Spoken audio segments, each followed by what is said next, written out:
dans la mise en scène de la pièce de théâtre huis clos, dès l'entrée de la pièce, tout parle qu'on est dans le monde, c'est-à-dire qu'on est enfermé, non pas dans une chambre, mais dans le monde, dans un déterminisme qu'on ne peut pas changer.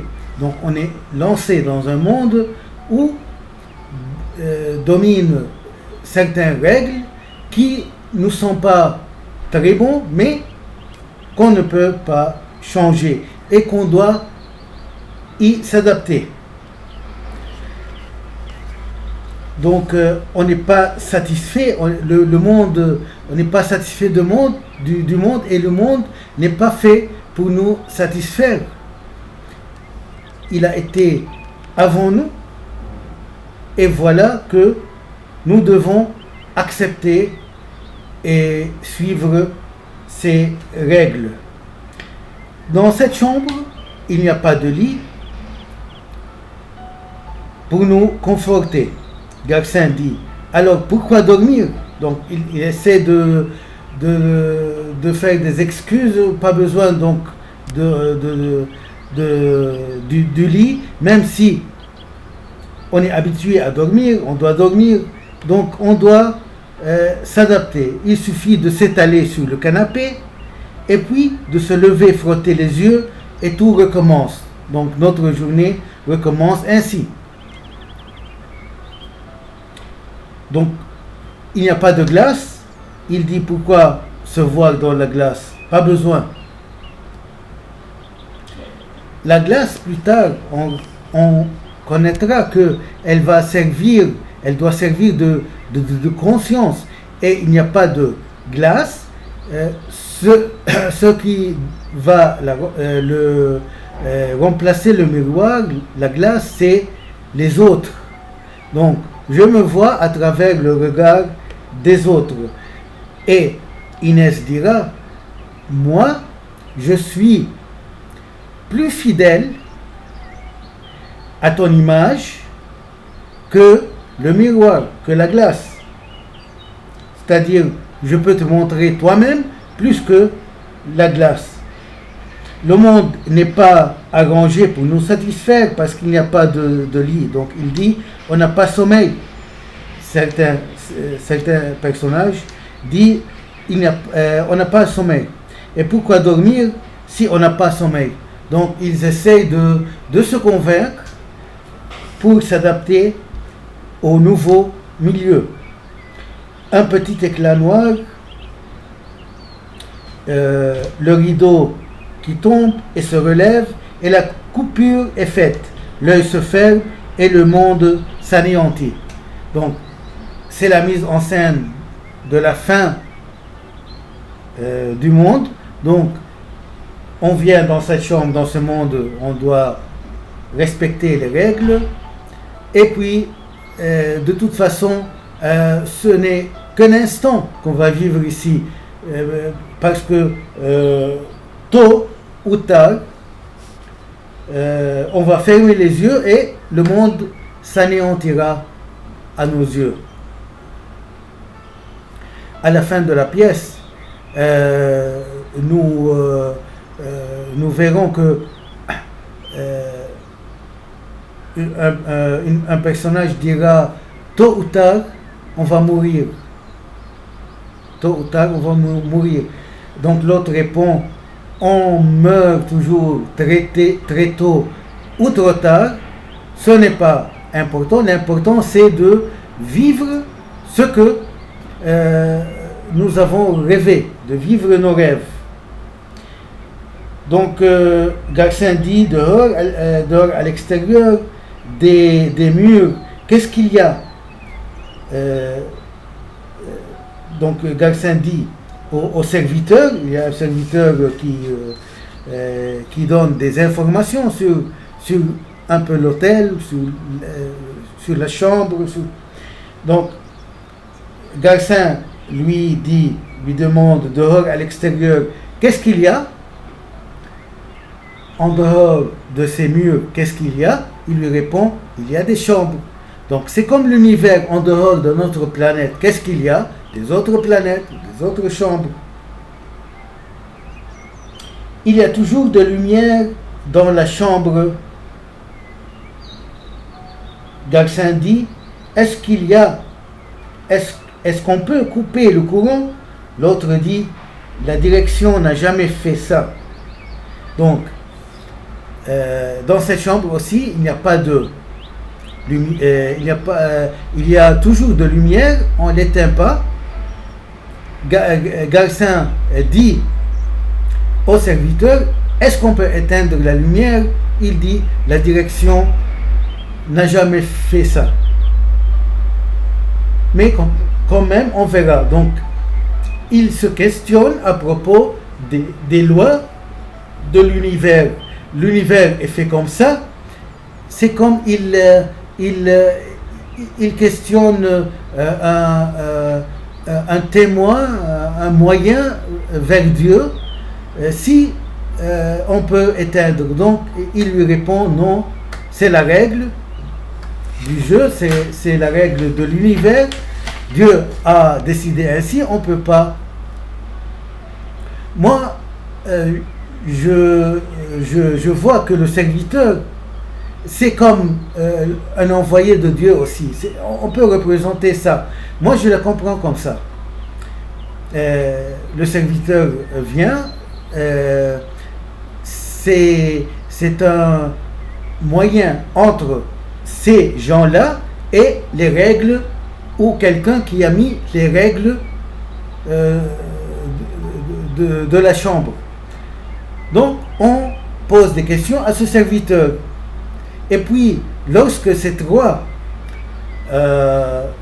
se rencontrent, donc lorsqu'ils sont ensemble, d'abord il y avait une seule personne, puis deux, puis trois. Lorsqu'ils sont trois, donc ils ont dit au serviteur, on n'a pas besoin de vous. Donc on est trois ici, on peut régler les choses entre nous ici, dans la chambre, dans les règles données.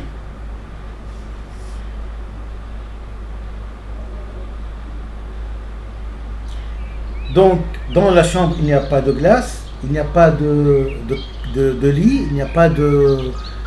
on ne peut pas éteindre la lumière, il n'y a qu'une seule porte et elle sera refermée, et une cloche qui ne sonne pas. Donc, personne, si on sonne, personne ne répond. C'est comme notre destinée sur Terre. Si, par exemple, on a besoin de quelque chose, parfois on est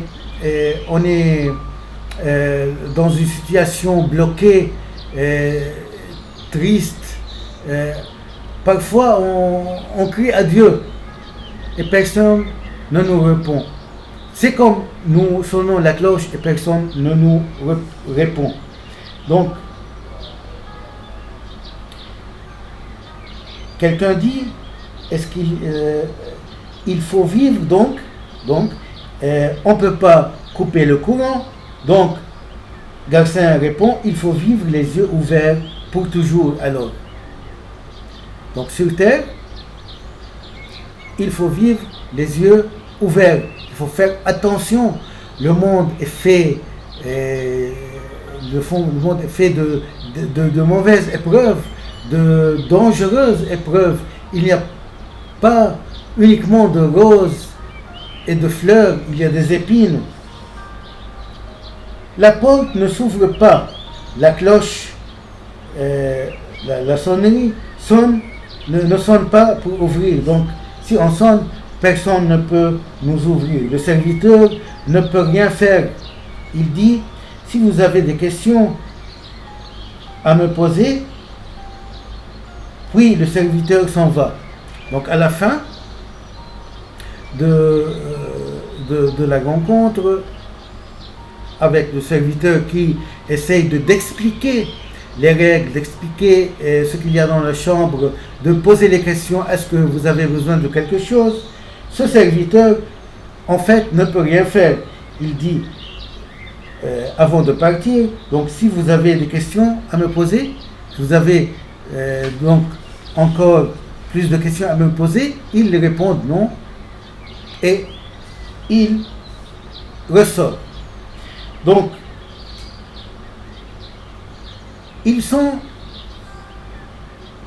sont trouvés, ces trois personnages, tout seuls. Donc, chacun est un monde en lui-même, bien qu'il soit trois, mais chacun ce sont un peu la solitude régner sur lui, et si il entre dans une relation avec l'autre, il sera en conflit avec les autres. C'est pourquoi Sartre dit on torture par l'absence. C'est ça la vraie torture, la vraie souffrance, c'est la torture par l'absence. C'est une phrase très importante. Donc, puis, Estelle entre, le serviteur dit, si vous voulez vous renseigner sur quelque chose, elle ne répond pas. Elle marche, perdue, étonnée de ce qui l'entoure. Elle dit plus tard, peut-être, on verra ce qu'il va venir. Donc, Estelle entre dans la chambre comme on entre dans la vie.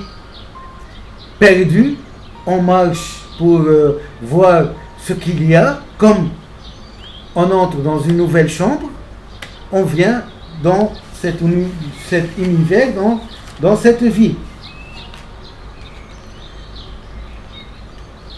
Dans la première vue, elle voit Garcin, elle voit en Garcin un bourreau. Donc, lorsque Estelle entre, Garcin mettait sa tête dans ses mains, elle a peur de lui. Elle lui dit non, j'ai compris, tu n'as pas de tête, Pourquoi? Parce que elle se souvient, plus tard, on saura qu'elle se souvient de son amant qui s'est tué à cause d'elle. Mais Garcin lui répond non, je ne suis pas un bourreau, parce que avant, Inès l'a traité de bourreau. Plus tard aussi, on verra que chacun des trois personnages est un bourreau pour les autres.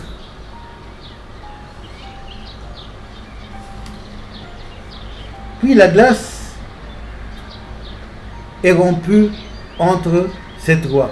Donc, lorsqu'on entre dans la chambre, on est perdu, on est étonné, on se sent seul, un peu timide, mais plus tard, la glace est rompue. Garcin dit, à quoi tu me reconnais comme un bourreau? Il demande à Estelle. Estelle dit, les bourreaux ont toujours peur. C'est une phrase très importante. À quoi on reconnaît les bourreaux? On reconnaît les bourreaux car les bourreaux ont toujours peur. Mais de quoi? De leurs victimes. Et puis, ils essayent de s'arranger. Garcin dit, essayons d'avoir de la politesse, c'est la meilleure défense. Donc, chacun a peur de l'autre. Garcin dit, essayons d'avoir un peu de politesse envers l'autre. Ça arrange les choses.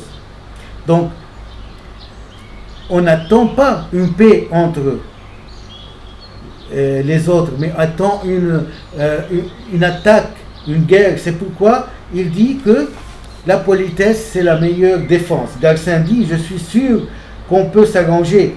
Mais malgré cela, Inès est en colère à cause du bruit de la bouche de Garcin. Donc, ils essaient de s'arranger.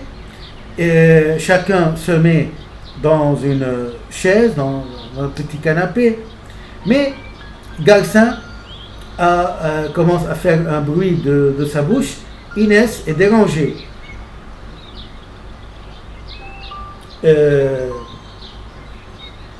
Donc, ici commence le sentiment que l'autre me dérange toujours. Je ne peux pas vivre avec l'autre. Même si c'est mon mari, même si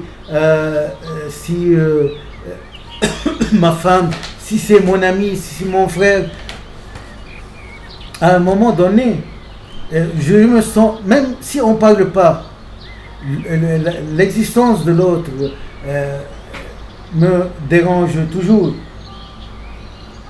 Mais malgré cela, Inès est en colère après à cause du bruit de la bouche de Garcin. Elle dit, vous n'avez pas le droit de m'infliger le spectacle de votre peur.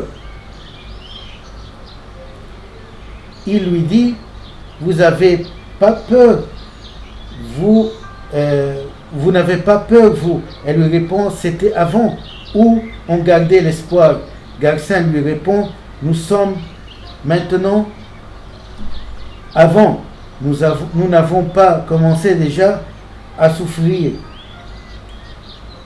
Donc, ils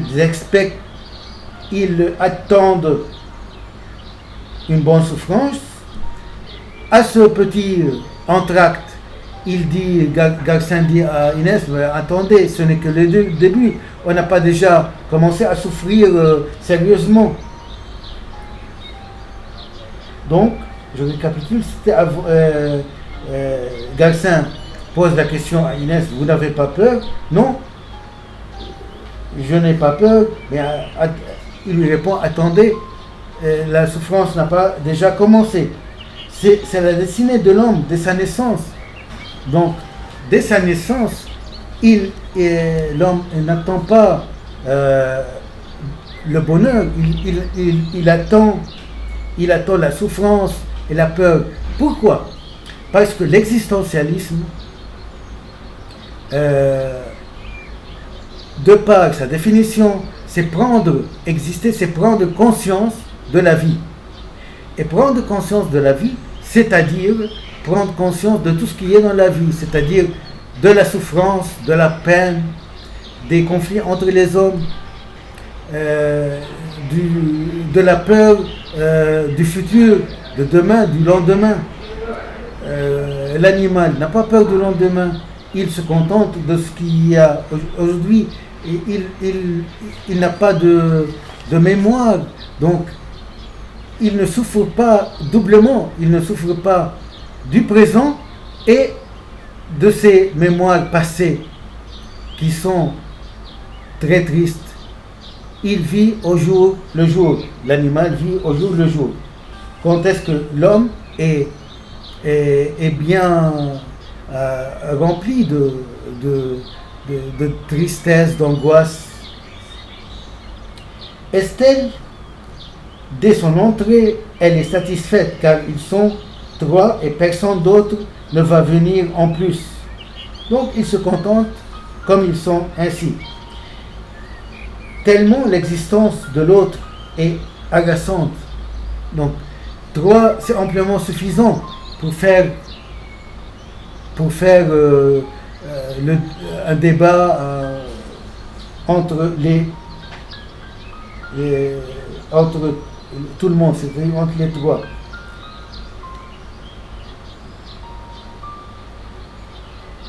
Donc elle dit, faisons connaissance parce qu'on va vivre ensemble.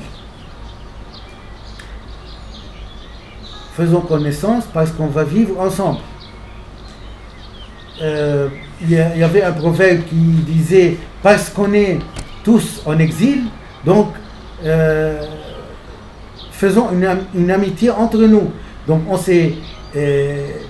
parce qu'on s'est rencontrés en exil, parce qu'on a toujours la même cause et la même peine, donc on a quelque chose en commun, donc sur ce point on va être amis. Inès dit, je suis très heureuse de faire connaissance. Donc, au début, ils s'arrangent, ils sont un peu satisfaits, mais ce n'est que le début. Sartre a voulu montrer que le début est un peu relaxant, mais ce n'est que le début. Et ils sentent ce sentiment. Avant donc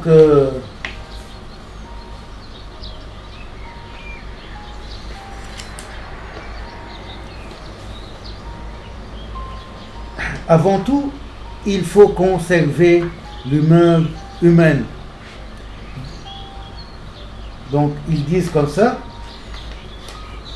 car Estelle voulait des fleurs, mais tout le monde dit qu'elle se fanerait, car il fait trop chaud ici. C'est un déterminisme fatal qui existe dans cette chambre. Même les fleurs n'ont pas de conditions de survie. Ils ont besoin de fleurs, de tendresse, mais le climat, l'atmosphère est infavorable. Estelle demande pourquoi vous êtes réunis. Garcia répond, c'est le hasard. Donc, ces trois se sont retrouvés, ils ne savent pas pourquoi, et on ne sait pas pourquoi. Est-ce qu'ils sont condamnés? Est-ce qu'ils sont dans un hôtel? Est-ce qu'ils sont est-ce qu'ils se sont fait un rendez-vous? Non. Garcin dit, c'est le hasard qui nous a rencontrés. C'est le hasard qui nous a réunis dans cet univers.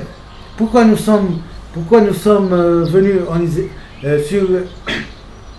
sur cette terre, dans cet univers? On pose toujours la question, les philosophes, même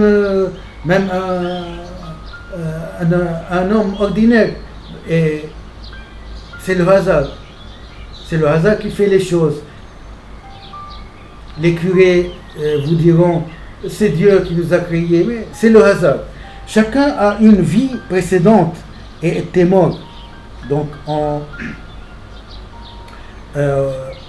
petit à petit, on commence à connaître leur histoire. Chacun est, donc, de là, on va connaître ici que cette chambre, c'est l'enfer. Pourquoi? Parce qu'ils sont morts avant, ils sont rencontrés ici. Et plus tard, on saura aussi qu'ils sont vraiment en enfer parce qu'ils voient la terre au-dessus d'eux et ils voient ce qui se passe chez leur famille sur terre, et ils parlent de l'enfer comme une purge, comme une, c'est-à-dire par l'explication de ce qu'ils ont fait, ils se montrent des lâches. Ils savent qu'ils sont là. Ce n'est pas Dieu qui leur dit vous êtes ici en enfer parce que vous êtes lâches. C'est eux-mêmes qui découvrent cette vérité. Et comment? C'est par les autres. Chacun laisse et pousse l'autre à découvrir sa lâcheté. Donc, chacun a une vie précédente et était mort. C'est pourquoi Estelle dit, il faut qu'on nous appelle les absents. Donc, c'est la première conscience de leur existence dans cette chambre. Ce sont des absents.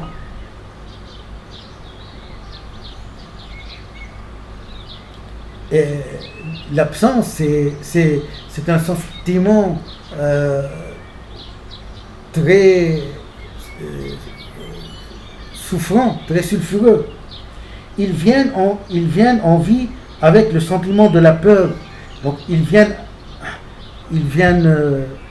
en vie, comme on a déjà dit, avec le sentiment de la peur. Estelle a peur de Garcin, qui cache le visage, souvenez-vous, avant quelques minutes.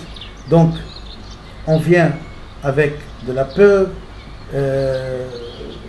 du doute de l'autre, de l'étonnement, du sentiment d'être perdu. Quand ils sont trois ensemble, ils n'ont pas besoin donc du serviteur. Le serviteur leur dit: avez-vous besoin de moi? La réponse c'est non. Donc, le serviteur n'était pas vraiment un serviteur. Il ne les a pas vraiment servis. Garcin est mort avant un mois de 12 balles. Donc, chacun commence à expliquer son histoire. Les trois n'ont pas le même goût. Estelle dit: comme le temps passe vite sur terre. Les trois, donc, Estelle,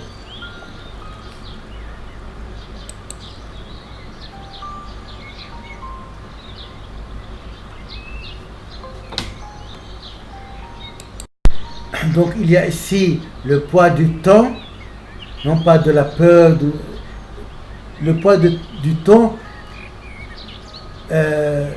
non pas lorsqu'il est très lourd, lorsqu'il est trop long, mais parce qu'il est trop court aussi. Elle se pose la question: pourquoi nous a-t-on réunis ensemble au lieu que nous nous rencontrions des proches?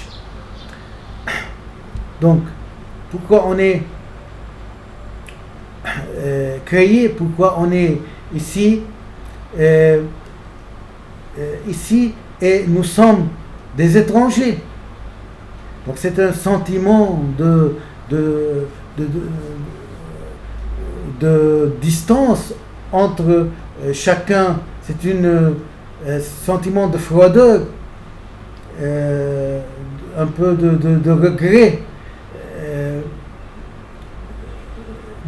d'insatisfaction. Pourquoi? Parce qu'ils sont rencontrés trois qui ne se connaissent pas, qui n'ont rien en commun, qui ne sont pas des proches.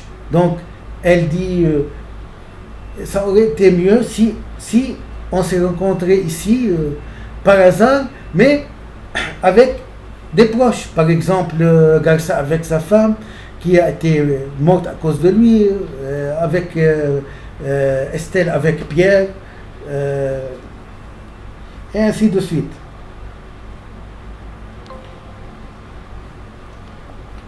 Garcin répond: c'est le hasard, il case les gens là où il veut. Bon, c'est comme des balles. Donc c'est le temps, c'est le hasard qui décide là où il veut. Il a décidé que nous nous rencontrions ici et nous sommes étrangers. Donc c'est pas nous qui vont décider. Donc ce déterminisme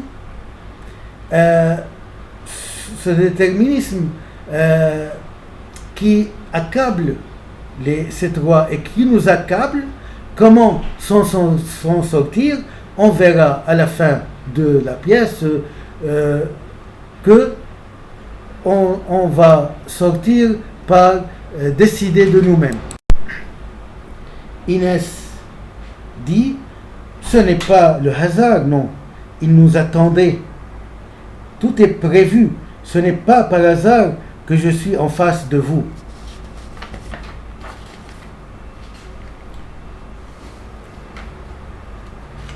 Avant, je ne vivais pas dans une chambre Second Empire, donc tout est prévu pour nous. Inès répond: est-ce qu'ils attendaient alors? Qu'est-ce qu'ils attendent alors de nous? Je ne supporte pas qu'on attend quelque chose de nous. Inès dit: alors, qu'est-ce que vous avez fait avant pour qu'ils vous emmènent ici? Estelle répond: je ne sais pas. Estelle dit que c'est par erreur. Ils se sont trompés de cas. Est-ce qu'il ne faut pas croire que nous sommes ici par erreur? Estelle est morte de pneumonie après avoir refusé un mariage avec un vieillard. Garcin dit, vous trouvez ça une faute de vivre sans ces principes? Garcin dit aussi, je dirigeais un journal pacifiste, la guerre éclate, que faire? Les yeux sont fixés sur lui, il a croisé le bras et ils l'ont fusillé. À qui est la faute?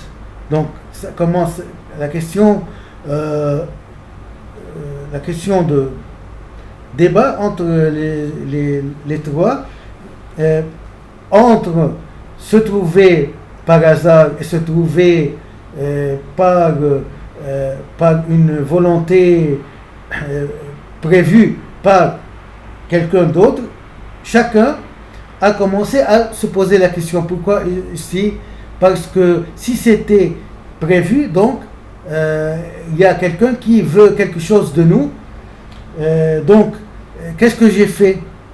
Donc il y a un bourreau. Qu'est-ce que j'ai fait qui nous juge? Donc qu'est-ce que je fais? Est-ce que j'ai fait quelque chose de mal pour me trouver ici? Moi, par exemple, Garcin, j'ai pas obéi aux ordres de la guerre, je me suis enfui, ils m'ont fusillé. Est-ce que j'ai fait la bonne action?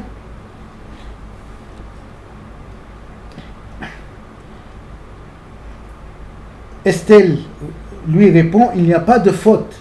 Inès les prend et elle dit, on est entre assassins, car ils se sont trouvés dans la chambre comme des assassins déjà. C'est comme naître avec des péchés. Donc ça s'arrête là, la phrase de Inès. Inès les prend et elle dit, on est entre assassins. Pourquoi elle dit ça? Car ils se sont trouvés dans une chambre comme des assassins déjà. Donc ils sont comme des condamnés.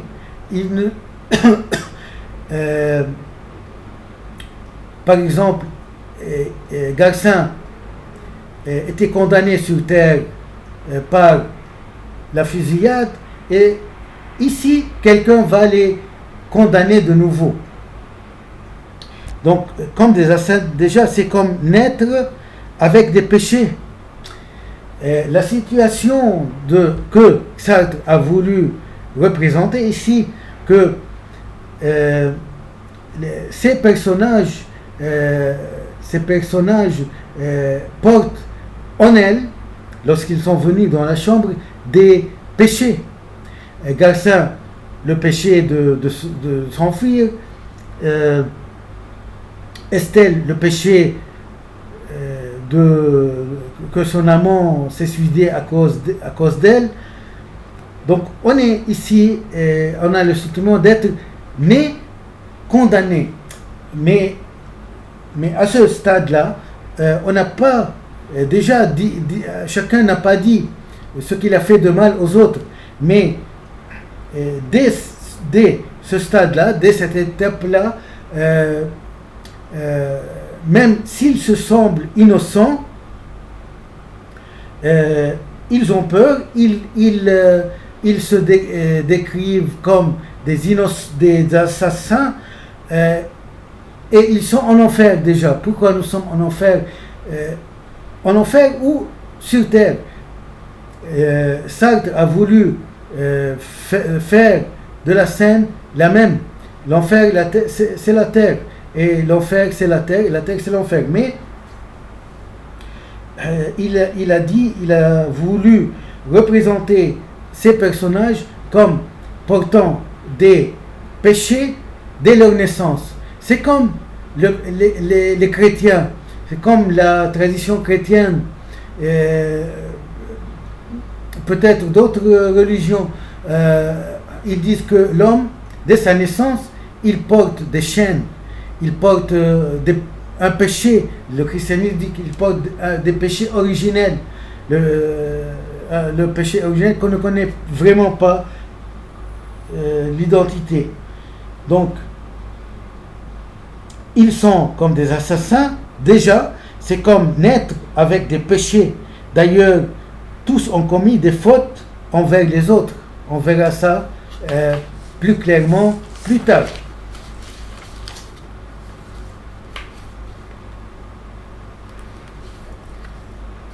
Je sais pourquoi ils nous ont mis ensemble. Il n'y a pas de torture physique.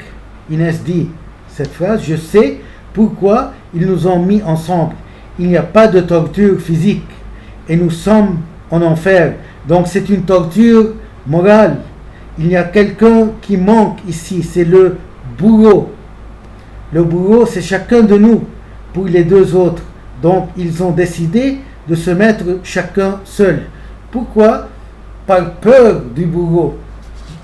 Ils ont dit que chacun reste seul, il se met au coin de la chambre parce que chacun a peur du bourreau. Et le bourreau, c'est les autres. Et la torture ici, ce n'est pas une torture physique, c'est une torture morale. L'enfer, donc, c'est les autres. C'est ainsi qu'on comprend cette phrase. Ils sont en enfer parce qu'ils ont fait quelque chose de mal. Inès dit, on n'est pas ici en enfer pour rien. On fait la chambre. En fait, la chambre, c'est l'enfer. Et l'enfer, c'est la conscience. C'est chacun contre les autres. Chacun qui juge les autres. Et chacun juge lui-même. Donc l'enfer, c'est sur terre et c'est les autres. L'enfer, c'est les autres. Estelle voulait un miroir. Inès l'a suivi. Estelle voulait un miroir, Inès l'a servi de miroir. Donc Inès dit à Estelle, je suis ton miroir. Et elle lui a dit, aucun miroir d'autre que moi ne vous sera plus fidèle, ne vous montrera votre réalité en clair. Et si le miroir commencerait à mentir? À maintes reprises, ils ont essayé de s'asseoir chacun seul, calmement, sans rien dire, sans rien parler. Mais Inès dit, je vous sens jusque dans mes os. Donc, même si l'autre est à côté de moi, même s'il ne parle pas, mais je le sens, je sens qu'il est un bourreau, je sens qu'il me regarde, je sens qu'il me juge. Notre silence ne crie, votre silence me crie dans les oreilles. C'est aussi la phrase de Inès. Votre silence me crie dans les oreilles. Si vous coupez votre langue, est-ce que vous empêcherez d'exister? Même l'autre, s'il est à côté de moi, même s'il coupe sa langue, il ne s'empêche pas d'exister, de me juger. On n'est jamais seul. Même mort, on est dans la conscience de l'autre. Et l'autre nous juge. Et nous juge plus parce qu'on ne peut pas se défendre lorsqu'on est mort. Vous êtes partout. Inès continue. Vous êtes partout. Vous m'avez volé même mon visage. Je vais choisir mon enfer et je vous regarderai de mon vrai visage. Donc moi, je ne me cacherai pas, je vous regarderai de mon visage. Donc je vous attaque aussi. Garcin dit, tant qu'ils ne m'ont pas dit pourquoi nous sommes condamnés, nous ne saurons vivre. Inès dit, je suis méchante, j'ai besoin des souffrances des autres pour exister. Ça c'est très important et très profond. Il faut se rappeler toujours de ces phrases. L'autre est un enfer pour moi, donc l'autre ne me fait pas de bien. L'autre n'est pas bien, naturellement bien. Il est là pour me juger, pour me haïr, pour me faire des problèmes. Donc, j'ai besoin des souffrances des autres pour exister. Donc, exister, c'est faire des problèmes aux autres. Et ça, on trouve partout. Dans le milieu du travail, lorsqu'on, parfois, on fait des complaintes pour les autres, on a une meilleure place à côté du directeur, par exemple. Il pense que nous faisons du bien pour le travail. Donc pour Estelle, son amant s'est tué à cause d'elle.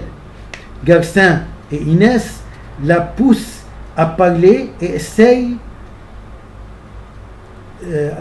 tous les deux de découvrir comment il s'est tué, son amant, à cause d'elle.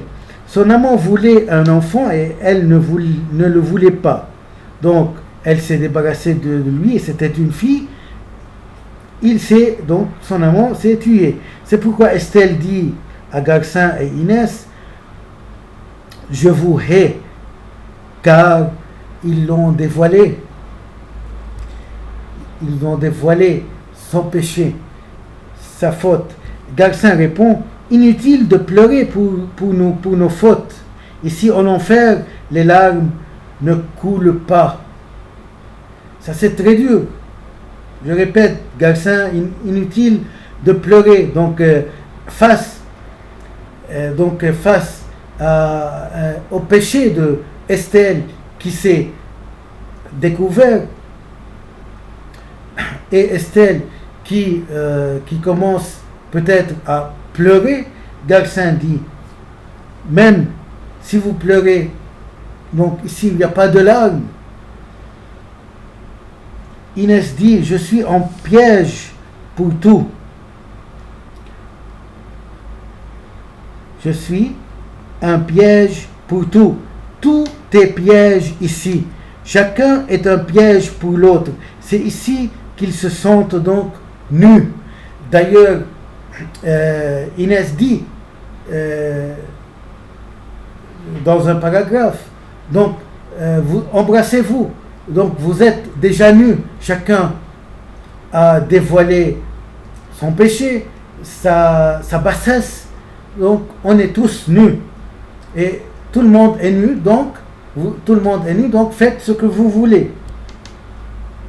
Garcin essaye de s'échapper en disant qu'il ne regrette rien, mais Inès le rappelle qu'il y a un piège pour tout le monde dans cette chambre. Garcin a essayé de s'échapper de la peur, de s'échapper du remords. Il a dit, je n'ai pas peur, je n'ai pas peur de vous, que vous me jugez. Non. Inès lui dit, il y a un piège pour chacun de nous. Estelle, quelqu'un s'est tué pour moi. Il y a ici un malentendu.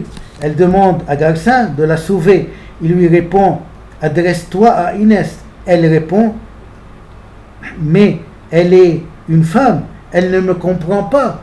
Donc on entre ici dans la psychologie des relations entre les hommes. Estelle avait besoin de parler à quelqu'un. Garcin la pousse, il dit à Estelle, donc tu dois parler à Inès. Mais Estelle lui répond, non, elle est une femme, elle ne me comprendra pas. Dans ce cas, je n'ai pas besoin d'une femme, mais d'un homme. Donc, chacun ne peut pas s'échapper du regard et du jugement de l'autre parce qu'il a besoin de lui. C'est ça le message aussi. Inès répond, tu vivras dans un regard, mais pourquoi alors je ne te regarderai pas? Tu vivras comme un papillon dans un rayon de soleil. Donc Inès rassure Estelle,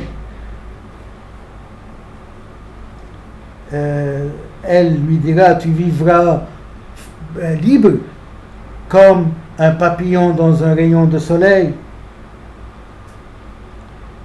Donc la solution, c'est je ne te regarderai pas, tu vivras comme un papillon de soleil. Donc la solution, c'est la liberté. Mais Inès dit,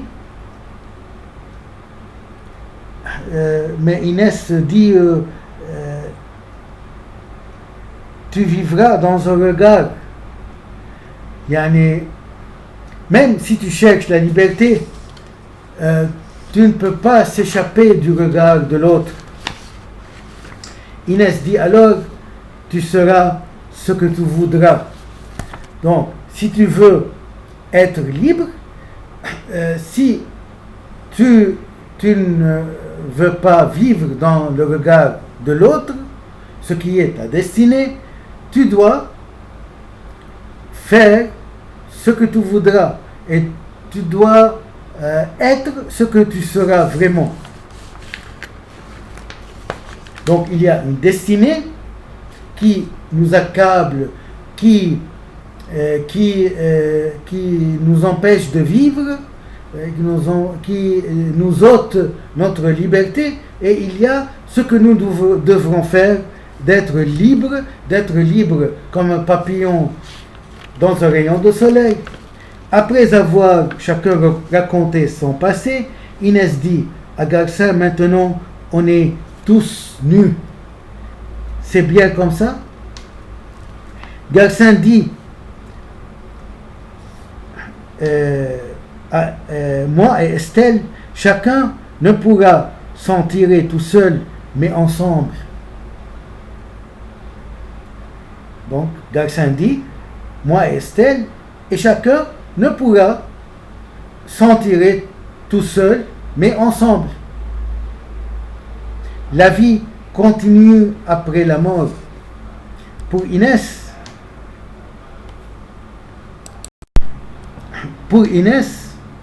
l'appartement, donc la vie continue après leur mort. Lorsqu'ils jettent un coup d'œil sur la terre, Inès voit que l'appartement est loué et utilisé par les autres, et les autres utilisent ces objets. Estelle voit Pierre et Olga ensemble. Inès lui dit, tu n'as rien pour toi sur terre maintenant. Inès essaye de sortir du regard de Garcin.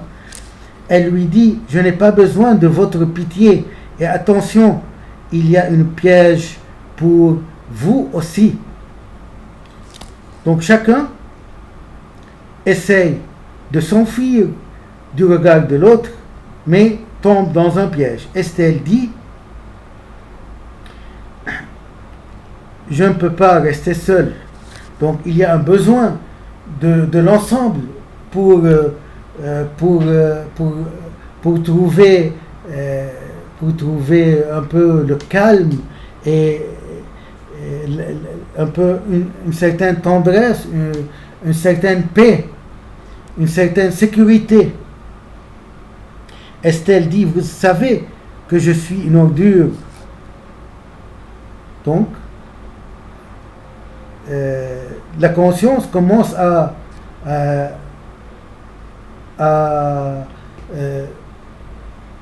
s'imposer devant les autres. Donc, Estelle dit, vous savez que je suis une ordure.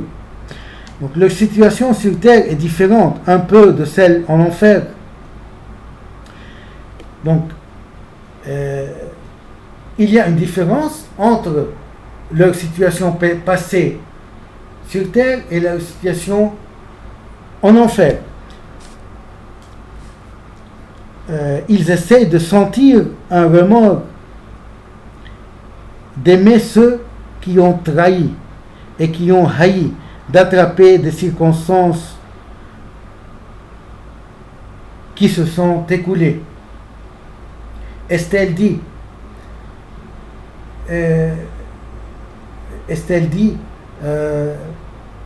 sur terre, je n'étais pas comme ainsi, comme ici. Et sur terre, peut-être je haïssais mon amant, mais pourquoi je n'avais pas la chance de l'aimer une seconde fois? Peut-être que maintenant, si je recommence ma vie, donc je fais autrement. Mais ce qui s'est passé, c'est passé. Le passé est tellement lourd, est tellement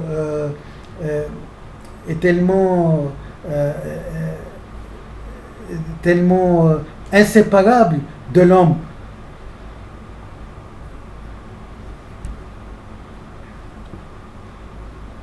Garcin et Estelle s'embrassent. Inès dit: je ne peux rien contre vous parce que vous êtes plus fort. Donc, ces deux font plus qu'un. Inès est jalouse de Garcin et de Estelle parce qu'ils s'embrassent. À son opinion, ils font quelque chose de mal, mais elle ne peut rien faire contre eux parce qu'ils sont deux, parce qu'ils sont plus forts qu'elle.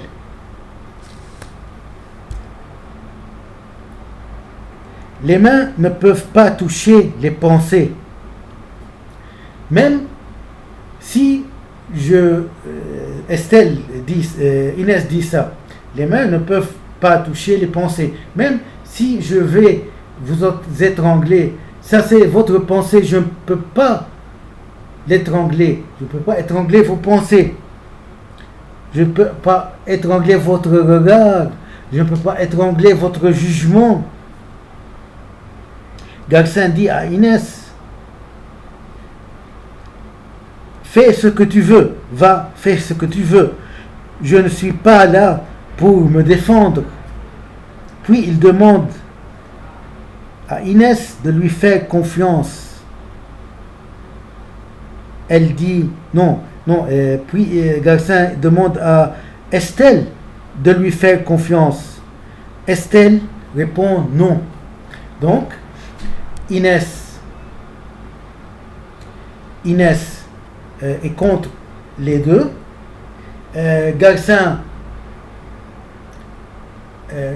Inès est contre la bonne relation entre Garcin et Estelle.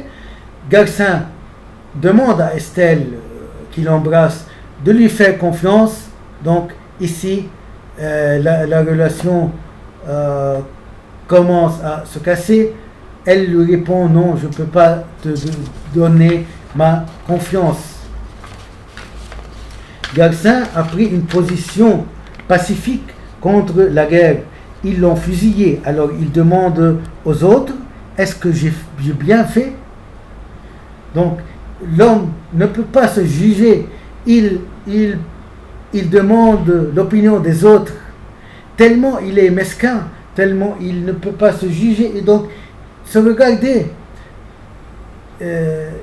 Il a besoin des autres. Pourquoi? Pour le juger, pour dire qu'il a fait bien ou mal. Donc il est emprisonné. Voyez, moi, chaque personne ne peut pas se voir lui-même. Moi, je ne peux pas voir mon dos physiquement. Et aussi, moralement, chacun ne peut pas se juger. C'est pourquoi dans la démocratie, on se base sur la séparation des pouvoirs. Chaque pouvoir juge l'autre. Garcin dit: les généraux blâment, mais ne disent pas ce qu'il faut faire. Les généraux m'ont blâmé parce que je me suis enfui, mais les généraux ne m'ont pas dit ce que je devrais faire. S'ils m'ont dit ce que je devrais faire, je ne serais pas tué parce que je n'aurais pas pris la fuite. Estelle dit Estelle lui dit qu'il s'est enfui par peur. Inès lui dit qu'il faut lui dire qu'il s'est enfui comme un lion. Donc Estelle lui dit, non, toi garçon, tu t'enfuis par peur. Contrairement à ça, Inès dit à Estelle, non Estelle, tu dois dire à Garcin qu'il était enfoui comme un lion. Donc chacun essaye d'influer Garcin. Inès est contre lui, elle le traite de poltron. Inès dit non, tu devras, oh non Estelle, tu devras un peu faire la bonne face. Estelle lui dit, il fallait que tu t'enfuis, sinon il t'aurait attrapé et tué. Garcin demande à Estelle, est-ce que je suis lâche? Elle lui répond, je ne sais pas, je ne suis pas dans ta peau, c'est à toi de décider. Donc, Sartre fait revenir la vraie décision à l'homme. C'est toi qui dois savoir. Et il y avait un psychologue qui disait, ce n'est que toi qui connais si tu es lâche ou non. Ce psychologue parlait de l'introspection. Chacun doit connaître soi-même, comme Socrate disait. Et l'autre ne peut pas me connaître. Ici, c'est le contraire.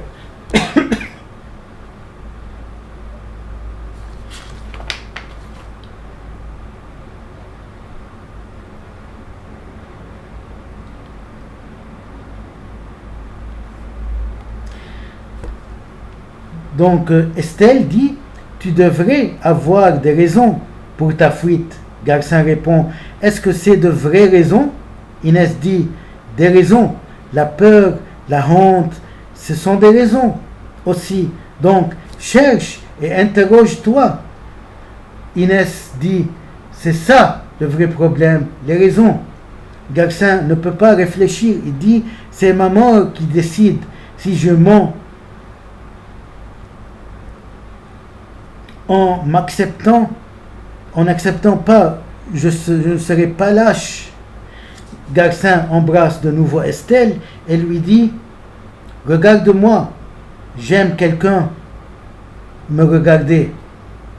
Inès dit, Garcin, est-ce que tu l'aimes? Est-ce que tu aimes Estelle? Il répond oui.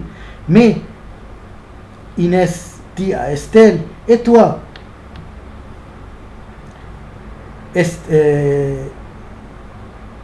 Estelle répond, ça m'est égal s'il est lâche,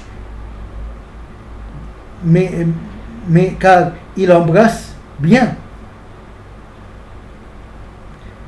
Donc ici, c'est une relation entre les trois. Estelle dit, j'aime Garcin. Ça c'est aussi important. J'aime Garcin. I don't care s'il est lâche. Ça m'est égal s'il est lâche ou non. Car il m'embrasse, ce qui est important pour moi. Alors que Inès dit à Estelle, est-ce que tu l'aimes vraiment? Donc, parfois, dans les relations humaines, on peut aimer quelqu'un, même s'il est lâche. Vous voyez, entre les hommes, une laide peut marier un homme plus beau. Un homme beau peut tomber amoureux d'une femme laide. Toujours, dans la psychologie humaine, il y a une contradiction. C'est ça que Sartre, Ami Sartre, est un meilleur psychologue comme Dostoïevski.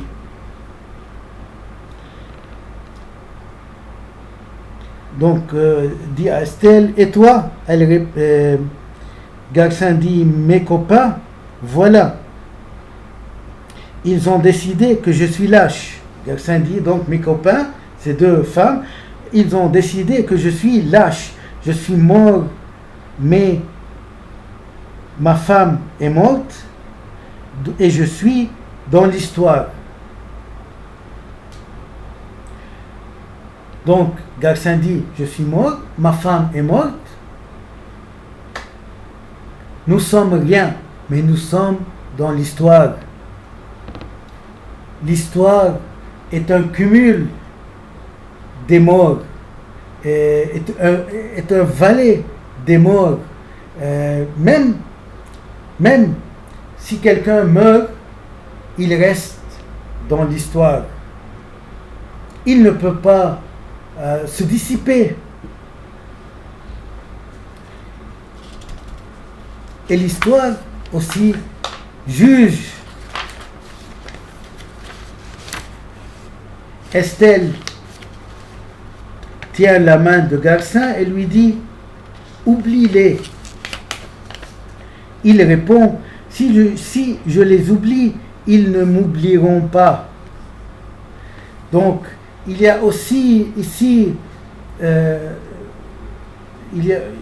impossibilité de se dissiper, d'être absent. Parfois l'homme rêve d'être absent, mais il ne peut pas. S'il est mort, il est de nouveau créé dans l'histoire des gens et dans l'histoire en H majuscule. Même si j'oublie les autres ne m'oublient jamais et je vis dans leur regard.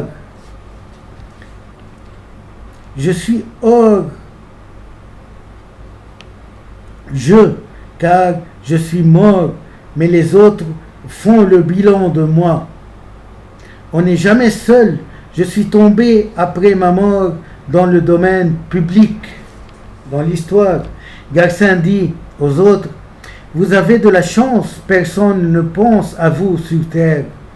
Ça c'est aussi triste. Garcin dit aux autres, vous avez de la chance, personne ne pense à vous sur terre.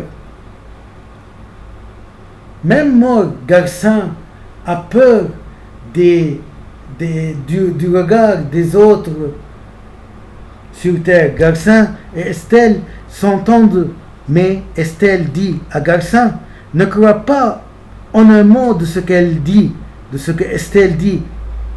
Garcin lui demande, elle répond, je t'aime. Donc Estelle répond, je t'aime, même si tu es un lâche. Garcin se retire fâché. Garcin est naïf.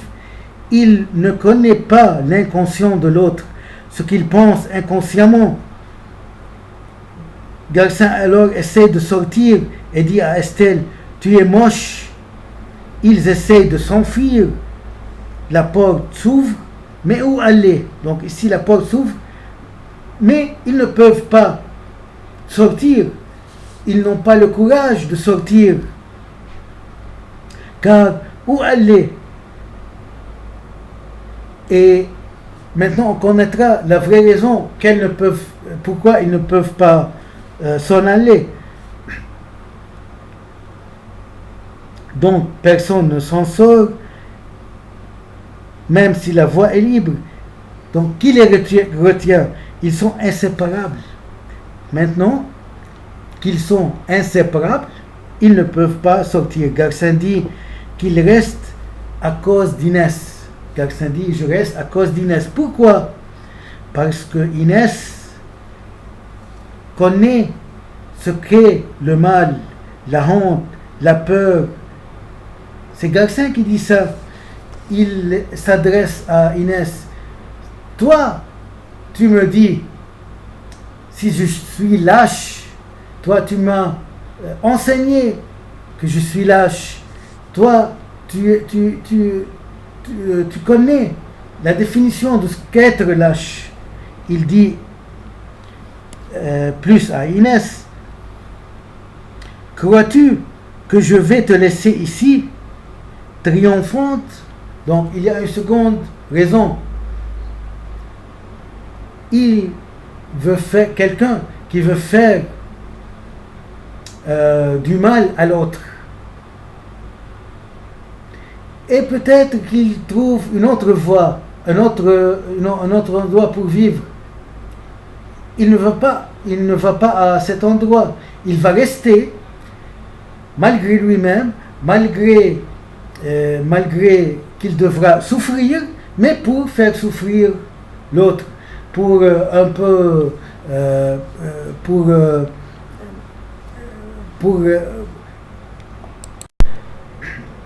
pour faire souffrir l'autre. Crois-tu que je vais te laisser ici, triomphante? Tu es Inès de ma race. Donc, 3 raisons. La troisième raison, c'est qu'ils se connaissent, c'est qu'ils sont tous nus, c'est qu'ils sont tous des lâches. Donc peut-être qu'ils ne peuvent pas trouver une amitié similaire à l'extérieur. Ils sont tous lâches. Il y a un proverbe arabe qui dit nous tous, nous l'avons tué. Tu connais. Donc je te connais que tu es un lâche. Donc n'essaie pas d'avoir un beau visage. Je te connais et tu me connais. Il dit aussi, Garcin dit aussi, où aller sur terre? Je ne suis rien sur terre. Même lâche, il trouve une place à lui maintenant, des racines dans cet enfer, dans cette chambre. Alors sur terre, il n'y a plus de place. Même nous, moi, si je suis en exil, moi, si je suis parti en voyage pour un moment donné, donc mes amis ne me reconnaissent pas, mes amis m'oublient, je ne serai rien pour eux. Il n'y aurait plus de sentiments entre nous. Il dit donc aussi, où aller sur terre, je ne suis rien sur terre, même lâche, il n'y a pas que Estelle et Inès qui pensent à moi. Même si je suis lâche, sur terre, il n'y a personne qui pense à moi, sauf ici Inès et Estelle, même si je suis en conflit avec eux. Et même toi, Inès, même si tu me hais, j'ai besoin de vous, car Inès ne m'écoute pas. Garcin dit qu'il va vivre une autre vie, pas de peur, pas de faim. Il fait des questions. Donc il reprend. Si je fuis, mais il pose ces questions en face d'Inès et de Estelle. Il reprend. Donc si je fuis, si je suis un lâche, peut-on juger une vie selon mes actes? Inès dit à Garcin, 30 ans, tu as rêvé d'être un héros. Et à la fois, on t'a mis au mur. Et enfin, à la fin, on t'a mis au mur. Garcin n'essaie pas de se défendre alors. Inès dit, seuls nos actes parlent de ce que nous avons voulu et de ce que nous voulons. Donc, il se questionne. Il dit, peut-on me juger une vie selon mes actes? Inès dit à Garcin, 30 ans tu as rêvé d'être un héros. Et à la fin, on t'a mis au mur. Garcin donc essaie de se défendre. Inès dit, seuls nos actes parlent de ce que nous voulons, de ce que nous avons voulu. Donc, tu dois tu dois être responsable de ce que tu as fait, de tes actes. C'est la phrase de Sartre. N'essaie pas un peu de donner des raisons à ta fuite, à ta peur. Non, tu dois faire face aux problèmes de la vie et tu dois être responsable de ce que tu fais. Ce que tu as fait, c'est toi qui es fait. Donc, tu dois endurer les conséquences. Garcin dit, mais je suis mort trop tôt pour faire ce que je voulais faire, pour me juger. Je suis mort trop tôt et on m'a forcé à faire ça. Et je n'avais pas amplement le temps pour faire ce que je voulais faire. Inès lui répond, on meurt toujours trop tôt ou trop tard. Bientôt, on fait la somme de notre vie. Tu n'es rien d'autre que ta vie. Donc tu n'es rien d'autre que ce que tu fais. Tu es responsable de ce que tu fais.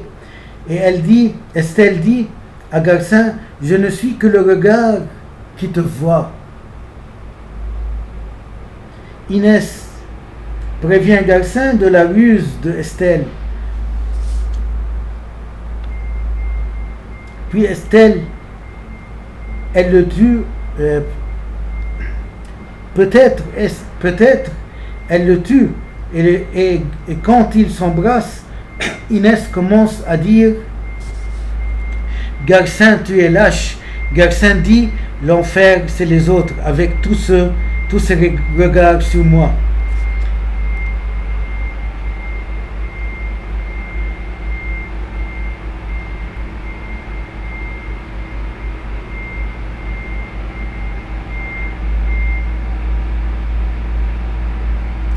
Il dit, Garcin dit à Estelle, je ne peux pas t'aimer quand Inès me voit et est entre nous. Estelle dit, Garcin dit à Estelle, je ne peux pas t'embrasser, je ne peux pas t'aimer quand Estelle me regarde. Donc c'est le regard lourd des autres. Freud dit, quand un homme couche avec sa femme, ce sont 5 personnes qui couchent ensemble.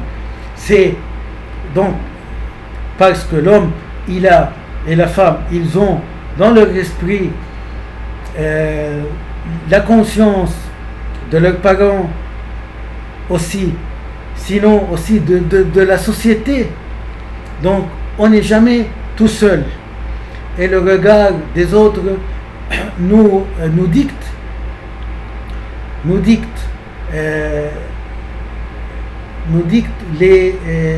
la culture des autres, le jugement des autres. Donc il dit à Estelle, je ne peux pas t'aimer quand Inès me voit et elle est entre nous. Pas besoin de grille, l'enfer, c'est les autres.